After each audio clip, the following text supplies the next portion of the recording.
नमस्कार दोस्तों। राहत इंदौरी ने क्या खूब फरमाया है। अफवाह थी मेरी तबीयत खराब है, अफवाह थी मेरी तबीयत खराब है, लोगों ने पूछ पूछ कर मुझे बीमार कर दिया, मुझे बीमार कर दिया। दोस्तों, हम सब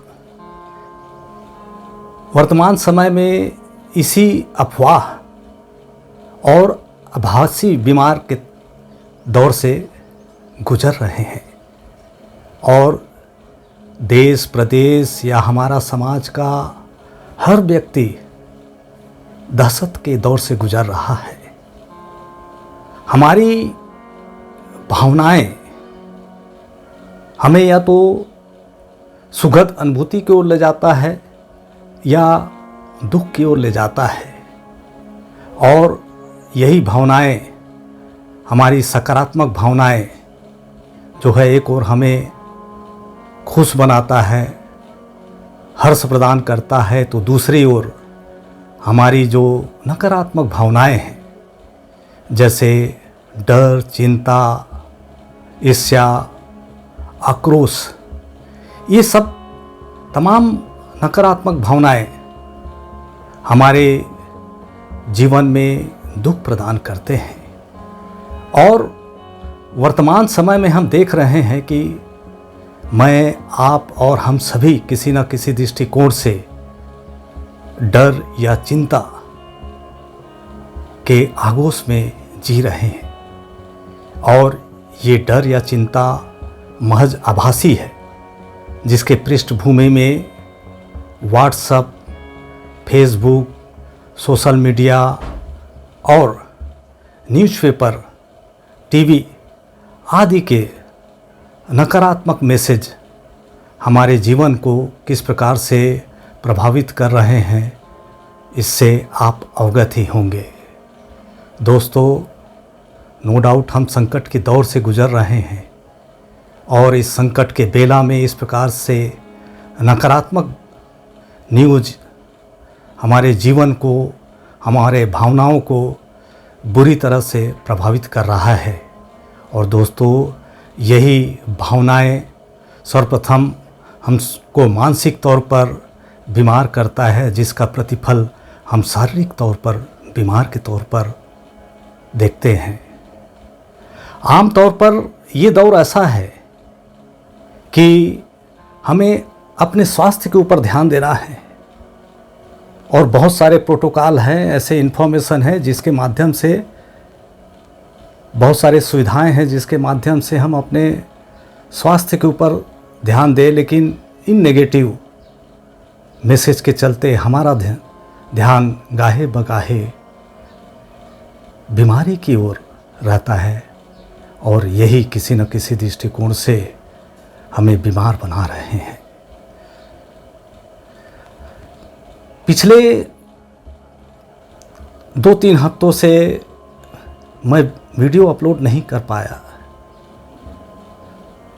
तो बहुत सारे फ़ोन आते हैं, कॉल्स आते हैं, और अपन जानते ही हैं कि बहुत सारे कॉल हमें सिर्फ नकारात्मक न्यूज़ या फिर नकारात्मक चीज़ ही प्रोवाइड करेंगे।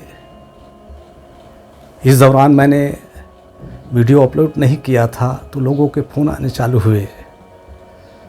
मेरे बहुत सारे शुभचिंतक हैं, अच्छा लगता है, लेकिन उसमें से कुछ शुभचिंतक नकारात्मक वाले हैं, जो सिर्फ नकारात्मकता को परोसते हैं। उनके द्वारा पूछा जाता है कि कैसा है तबीयत, मैंने बताया ठीक हूँ, आमतौर पर सभी ठीक बोलते हैं। उसके बाद पूछते हैं कि परिवार में कैसे हैं, मैं बोला परिवार में भी सभी ठीक हैं।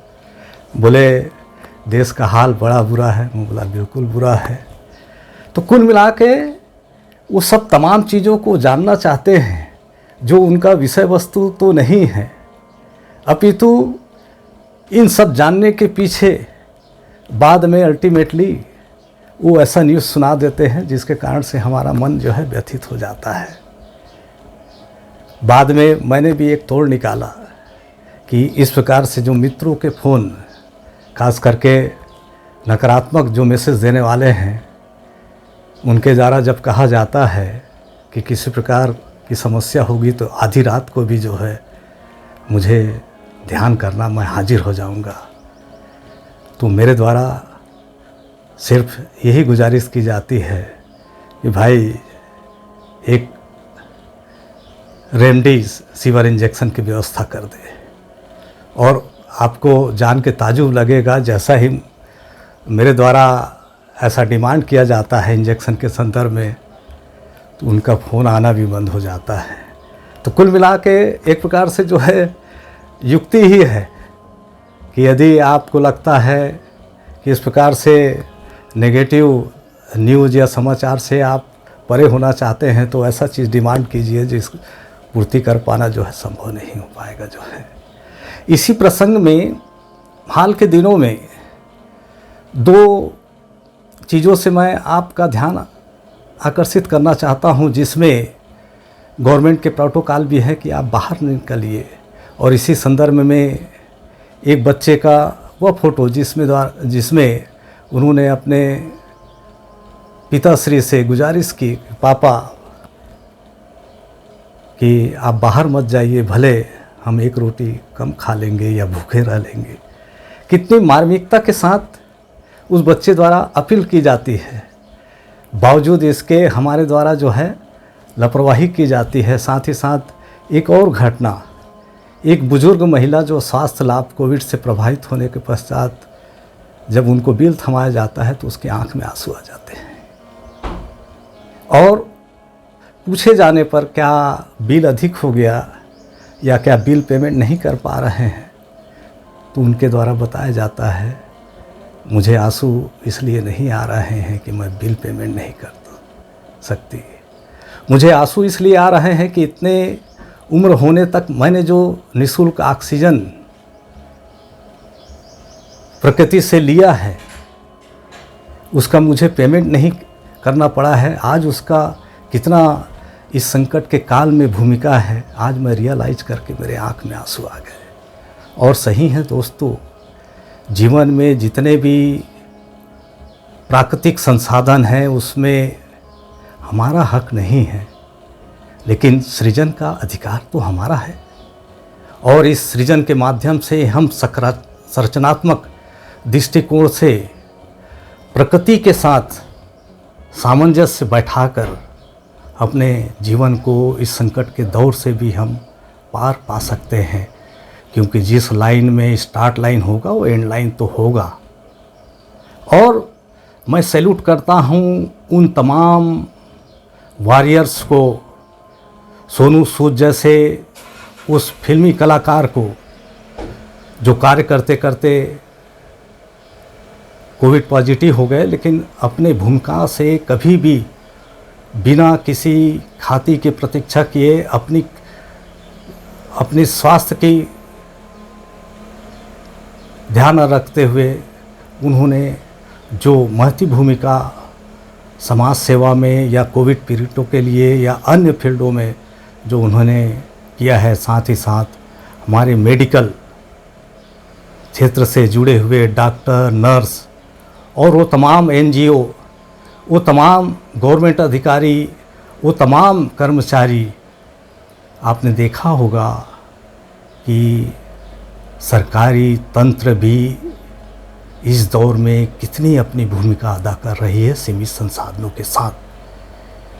और लोगों में चेतना के अभाव में, या कहा जाए जानबूझकर प्रोटोकॉल का जो उल्लंघन किया जा रहा है, सोशल डिस्टेंस का पालन नहीं किया जा रहा है और इंजेक्शन नहीं लगाया जा रहा है, जिसके परिणाम स्वरूप आज हम ये विकट स्थिति देख रहे हैं।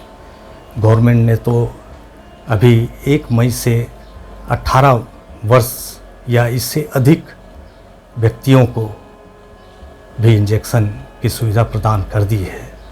तो दोस्तों, संकट की इस घड़ी में हम अपनी सहभागिता के साथ जितने भी मेडिकल प्रोटोकॉल है और हम अपने बच्चे के लिए, अपने परिवार के लिए क्या एक छोटा सा न्यौछावर नहीं कर सकते। आप घर में रहिए, सुरक्षित रहिए, क्योंकि ये भी समय के साथ एक सकारात्मक पहलू है कि ये भी समय बीत जाएगा, ये स्थायी लिए हुए नहीं रहता। और उसी दौर में हम पुनः आएंगे जिसमें खुशी होगा, उल्लास होगा और हमारे चाहे गए वातावरण भी होंगे। ये डर का माहौल से आप परे आइए, चिंता के माहौल से परे आइए, क्योंकि डर के आगे जीत है, जीत है। तो दोस्तों, अभी तक का सफ़र यहीं तक। नए विषयों के साथ नए वीडियो मैं पुनः आपके समक्ष उपस्थित होऊंगा। तब तक के लिए नमस्कार, सबा खैर।